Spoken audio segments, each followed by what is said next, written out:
Hello everyone, welcome back on English Inspiration Club. This is the channel of English literature and the topic of today's video is on your screen, romantic age. We are going to cover in this particular video of English literature.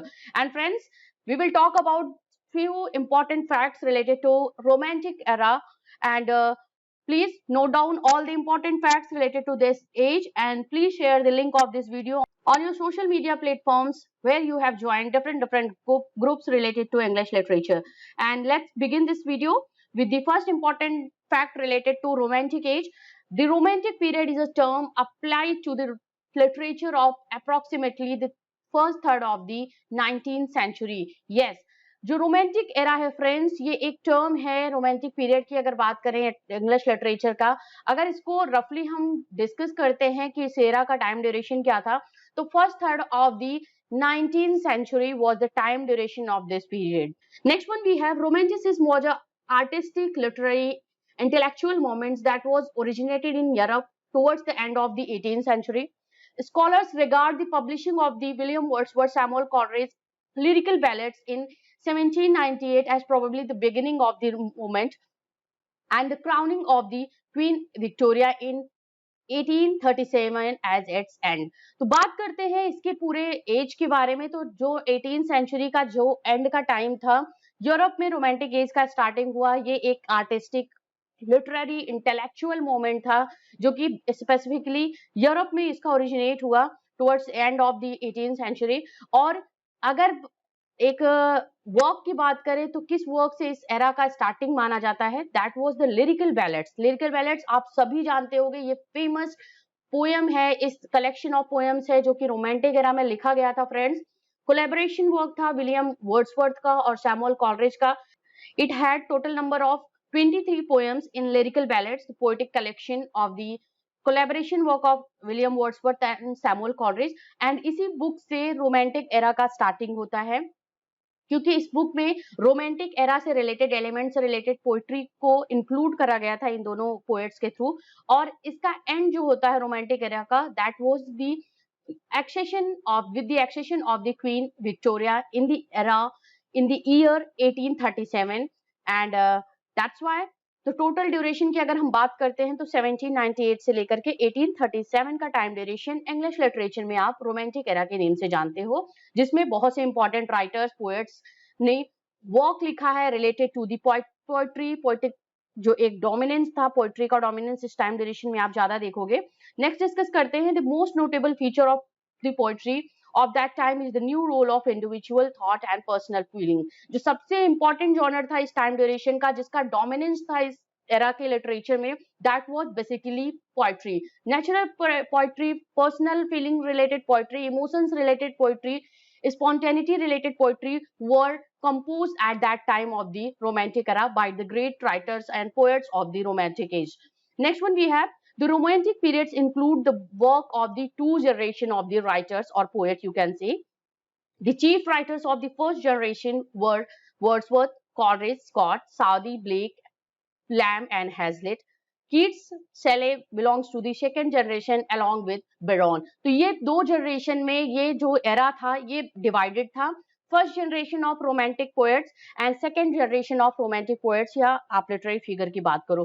First generation में जो आते हैं वो आपको Wordsworth की poetry आप देखोगे, Coleridge की पोएट्री आप वहां पे पढ़ोगे। स्कॉट ने, Southey and William Blake, Lamb और हैजलिट ने फर्स्ट जनरेशन पे डोमिनेंस किया था और अपनी पोएट्री को लिखा था इस टाइम ड्यूरेशन में। ये कुछ इंपॉर्टेंट पोएट्स थे इस टाइम ड्यूरेशन के जो first generation of the romantic poets से बिलोंग करते थे। वहीं हम सेकंड जनरेशन ऑफ पोएट्स की बात करते हैं तो जॉन कीट्स, पीबी शेले और लॉर्ड बिरान की पोएट्री का अबाउंडेंस या डोमिनेंस आप देखोगे second generation of the romantic as. तो ये बेसिकली टू जनरेशंस में डिवाइड था ये रोमांटिक एरा।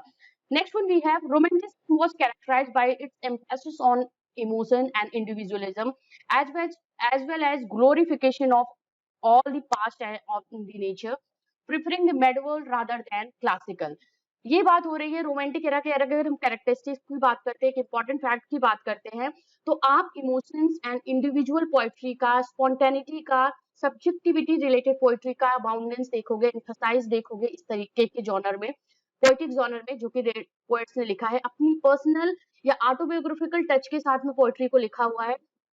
सो दैट वो रीडर से या जो है उनसे कनेक्ट कर सके, जो पोएटिक लवर्स हैं उससे वो कनेक्ट कर सके और अपनी इमोशंस को, अपनी जो फीलिंग्स हैं, इनर थॉट्स को उन्होंने अपनी पोएट्री में नोट डाउन करा हुआ है। इसके साथ ही साथ उनका जो ग्लोरिफिकेशन था, जो उन्होंने अपनी पोएट्री में एक तरीके से ग्लोरीफाई किया है जिस टाइम को, that was related to the past, nature and medieval rather than classical. जैसे आप न्यू क्लासिकल एज में देखोगे, न्यू क्लासिकल एज के पोएट्स ने क्लासिकल पोएट्री को ज्यादा अबाउंडेंस दिया है, क्लासिकल पोएट्री को फॉलो करते हुए या उससे इमिटेशन लेते हुए, इंस्पिरेशन करते लेते हुए अपनी पोएट्री को लिखा हुआ है। वहीं रोमांटिक एरा के राइटर्स जो थे वो मेडिवलिज्म पे ज्यादा फोकस थे, उन्हें पास्ट और नेचुरल चीजों से ज्यादा उनका लगाव था। आगे बात करते हैं। It was a revolt against aristocratic social and political norms of the age of enlightenment as well as the reaction against the scientific rationalization of nature. Yes, this was the age of the natural poetry, of a soft touch related to nature. You will see in the poetic volumes of the poets who had written from the core of their heart and from the core of the nature. वो nature को एक personal way में देखते हुए अपने personal feeling के साथ में अपनी पोएट्री को लिखा है। लव अबाउंडेंस, मेडिवल एज की बात देखोगे आप बात, तो वहां पे पोएट्री लव अफेयर्स की बात होती थी, लव से इंस्पायर्ड होकर के पोएट्री को लिखा गया है। इसके साथ ही साथ फ्रेंड्स नेक्स्ट पॉइंट में डिस्कस करेंगे। The French revolution was an specially important influence on the political thinking of many notable romantic figures at this time as well. Romantic era का सबसे इम्पोर्टेंट जो इन्फ्लुएंस था, अगर इन्फ्लुएंस की बात करते हैं तो French revolution has a great impact on the writers mind and the poets mind of that era, romantic as. जैसे आप पीबी शेले की पोएट्री में देखोगे, बहुत ज्यादा आपको रोमांटिक एरा से रिलेटेड जो फ्रेंच रेवोल्यूशन ने इम्पैक्ट डाला है, इसका आप स्पेशली इन्फ्लुएंस देखोगे उनकी पोएट्री में। और पॉलिटिकल लाइफ जो थी और साथ ही साथ जो एक आर्टिस्टिक लाइफ थी राइटर्स की, that was greatly influenced by this French revolution and this French revolution happened in the year 1789। Next one की बात करेंगे। The movement was characterized by the celebration of nature and the common man and a focus on individual experience and idealization of women and embrace of isolation and melancholy. The main thing you will see in the poetry of the romantic era, friends, that it was all related to they had celebrated the natural things, they had celebrated the natural beauty in their poetry, and they talked about the common people. Wordsworth की poetry में आप इस सब चीजों का abundance देखोगे। Wordsworth ने basically focus करते हुए नेचुरल पोएट्री और कॉमन पीपल से रिलेटेड पोएट्री को लिखा हुआ है, and also focuses on individual experience, जो इंडिविजुअल एक्सपीरियंस जो राइटर्स या पोएट्स ने किया हुआ है अपनी लाइफ में, जो अपनी उनकी इनर फीलिंग्स थी उसको अपनी पोएट्री में एक्सप्रेस करा हुआ है। विमेन्स को आइडियलाइज किया गया है इस टाइम के ड्यूरेशन में और वर्क्स में। साथ ही साथ embrace of isolation and melancholy was also important. Next one we have the monumental romantic poets often nicknamed as the Big Six, the older generation of the Blake, Wordsworth, Coleridge and so-called young poets Byron, Shelley and the Keats. इन छह को मिलाकर के Big Six इनको बोला जाता था romantic as में। अगर बात करते हैं विलियम ब्लेक, वर्ड्सवर्थ, कॉलरिज और साथ ही साथ Byron, Keats and Shelley were the important poets, big six poets of this era. And इसके साथ साथ वुमेन्स पोएट्री पोएट भी थी जो Charlotte Smith, Mary Robinson and Felicia Dorothea Hemans. साथ ही साथ Scottish poet and lyricist Robert Burn was one of the important figure of that time.